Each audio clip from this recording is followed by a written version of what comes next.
Hi friends welcome to my mini blog. आज ହେଉଛି ମକର ସଂକ୍ରାନ୍ତି। ଆପଣ ତ ଜାଣିଥିବେ ମକର ସଂକ୍ରାନ୍ତି ସ୍ପେଶାଲ ହେଉଛି ମକର ଚାଉଳ।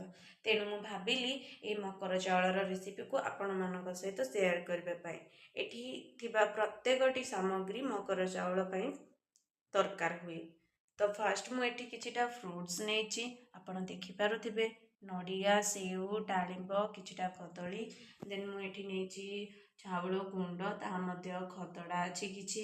ଗୋଟେ ଗ୍ଲାସ୍ ପାଣି ନେଇଛି, ଯାହା ଆପଣ ଚାହିଁଲେ ସ୍କିପ୍ କରିପାରିବେ, କାରଣ ମୋତେ କ୍ଷୀର ଏତେ ପସନ୍ଦ ନୁହଁ ବୋଲି ମୁଁ କ୍ଷୀରକୁ ସ୍କିପ୍ କରିକି ତା ଜାଗାରେ ପାଣି ନେଇଯାଇଛି। ତ ମୁଁ ଏଠି ସୁଗର ଆଉ ଜାଗରି କିଛିଟା ନେଇଛି। ଦେନ୍ ମୁଁ ନେଇଛି ଏଠି ଗୋଲମରିଚ, ଅଳେଇଚ ଆଉ ଅଦାର କିଛିଟା ପେଷ୍ଟ।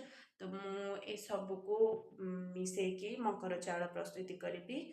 ଆଶା କରୁଛି ନେକ୍ସଟ ଭିଡ଼ିଓ ପାଇଁ ଅପେକ୍ଷା କର।